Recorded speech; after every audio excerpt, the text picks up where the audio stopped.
And looking at our kids where they are now, 27, 31, it's kind of hard to remember when they were small enough to even carry. Now they're out in the world making their own way.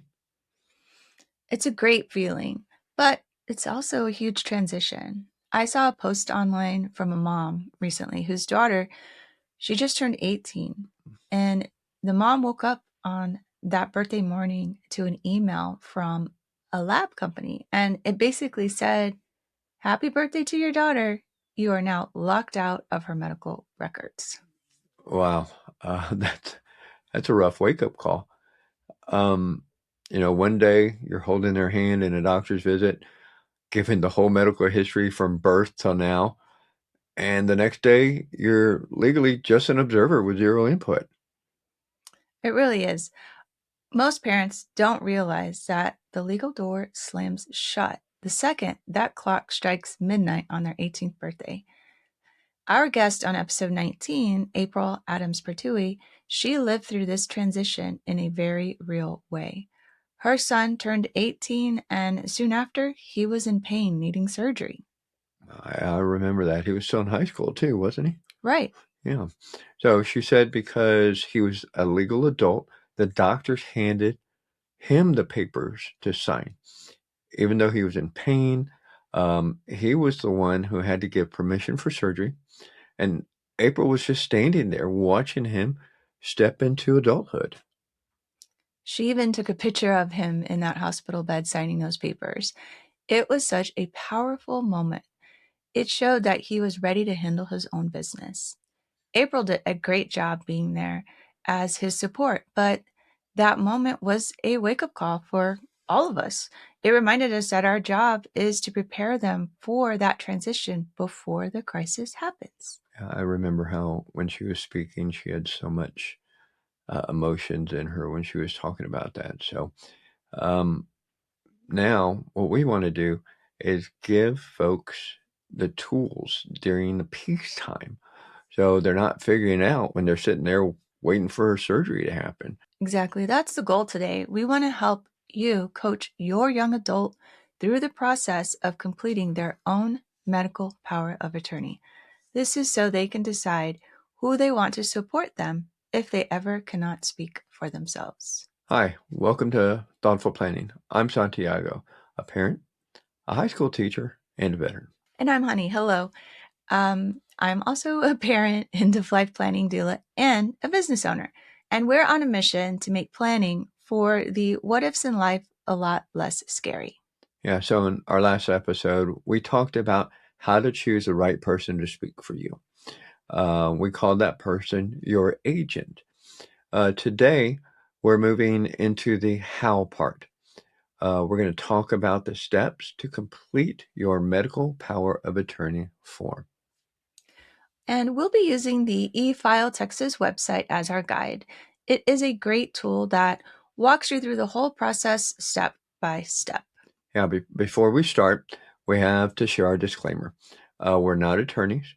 We're not financial advisors, medical professionals, or any of that. And this episode is for educational purposes only. We are focusing on Texas law because that is where we live.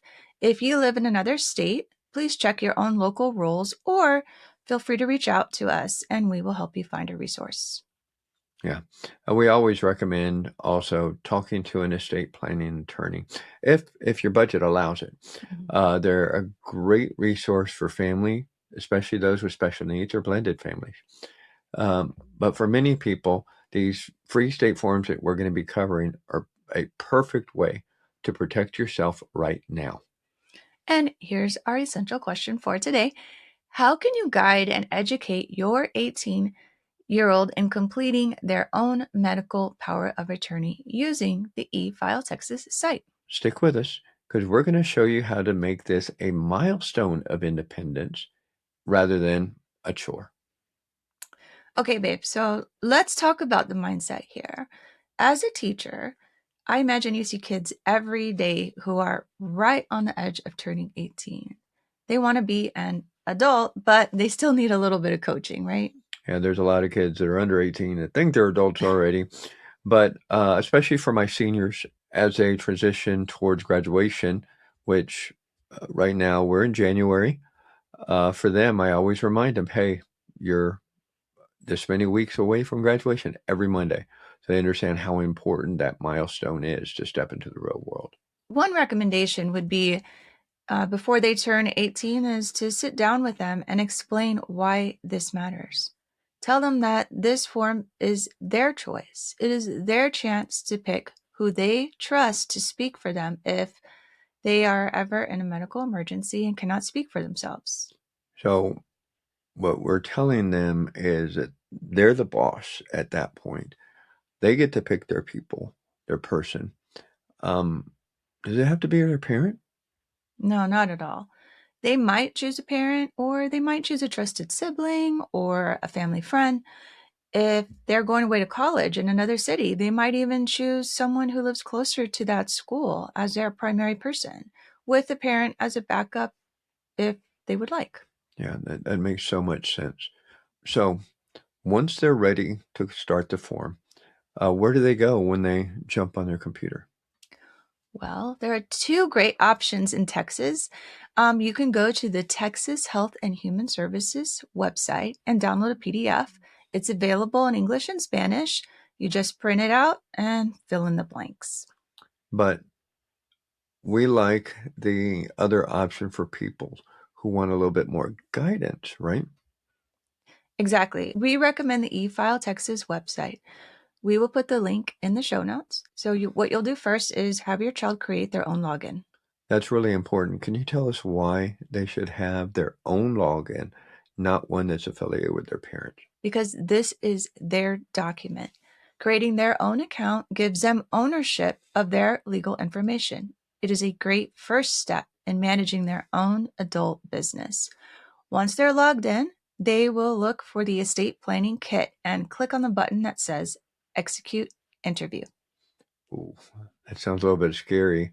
Interview for a teenager that they might be a little overwhelmed. All it really means is the site is going to ask them some questions to fill in the blanks.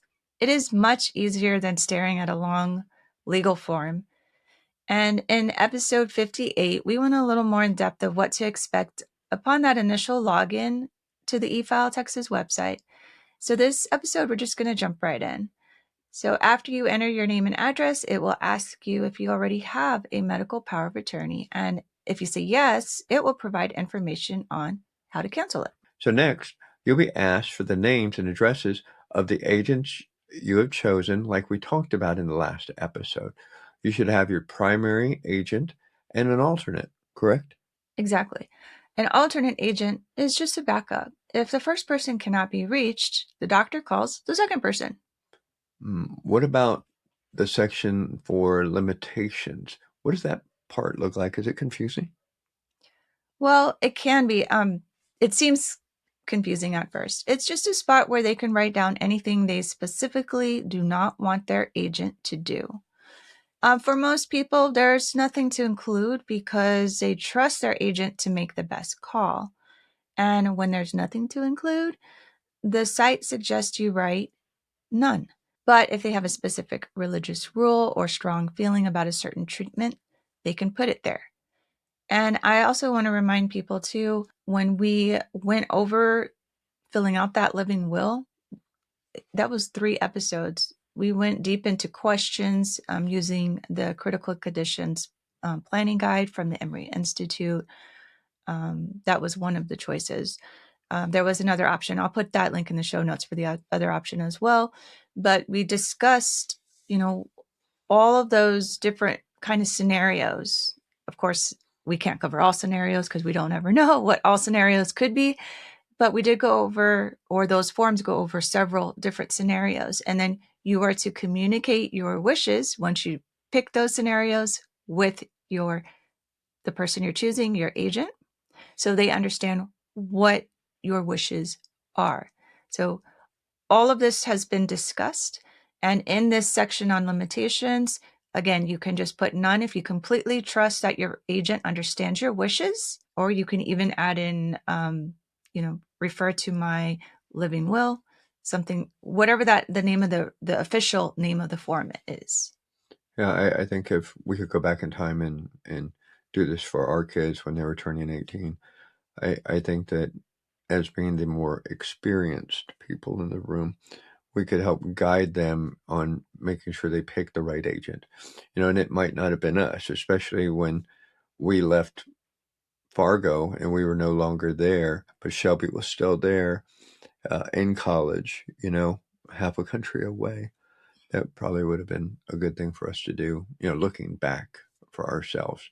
Mm-hmm. So there's contact information for speaking to a lawyer and a disclosure statement. I saw it on that site. What does that do? It's a summary of how the document works. It explains that the agent only has power if a doctor says you are incapacitated. Okay, let's rephrase that for the kids or the young adults that might be listening. This just means you're unconscious. You cannot communicate your wishes for some reason. You just can't communicate with the doctors. Exactly. As long as your child can talk clearly, they are still the boss. This is just a safety net for when they cannot speak. It's kind of scary still just talking about this. So, so when they finish all the questions, they've reviewed everything. What you're going to do is print that out. Now comes the part where it actually makes it a legal and binding document. How do they do that? So in Texas, a medical power of attorney needs either 2 witnesses or a notary public. A notary is someone who checks your ID and watches you sign to prove it's really you. So it's a valid signature at that point. So you can find this notary at a bank, at some shipping stores, and like here in Texas, in Kendall County where we live, they offer this for free at the local offices downtown. And we recommend doing both options, having 2 witnesses and a notary. So bring your child and 2 of their friends who are not related, and then take them to the notary. And here's a tip. Use a blue pen, and because it shows the document is an original and not a photocopy. Okay. Once it's signed and stamped, do they just shove it in a safe or in a desk somewhere? No, they actually need to share it. So they could give a copy to their agents, one to their doctor, and keep the original in a safe place. Okay. And for that extra copy, maybe putting one in the glove compartment, right? Like attorney Stacey Edwards told us way back in episode 13. Exactly. If you are in an accident, your car is usually right there. Having a copy in the glove box means the doctors can get the information they need right away. Or actually, if you're an agent for someone else and they're in an accident, you'll already have it in your glove compartment. You don't have to rush home.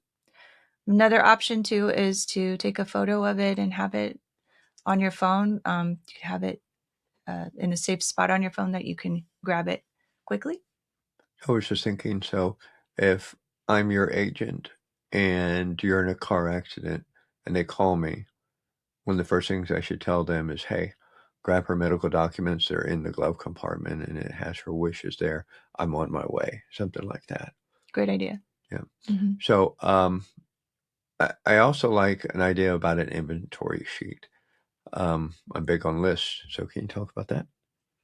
Yes. So what you'll want to do is help your child keep a list of who has a copy. So if they ever decide to pick a new agent later, they can use that list to make sure the old copies are replaced with the new ones. And, whoever had a copy before, you communicate with them, here's my new one, and so forth. So make sure you have of course, your doctors would be listed on there, your agents, maybe even indicating you had a copy in your glove compartment. Yeah, this is a great lesson in being a responsible adult. What it's going to do is teach your young adults what what adulting's like, and to have a plan for all those what ifs in life. That's right. So let's look back at our essential question. How can you educate and support your 18-year-old in completing their own medical power of attorney? What we recommend you do is act as their mentor.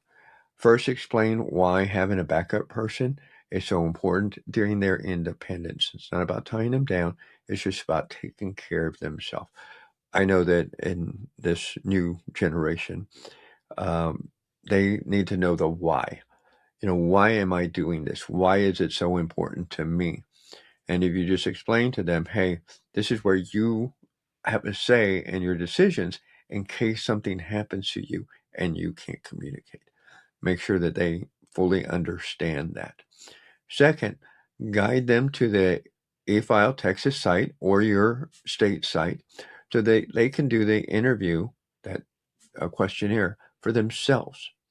Third, be available to answer questions about their agent and who their agent should be, the qualities you'd want in a agent that would fulfill your wishes. Fourth, walk them through the signing process with a notary and witnesses.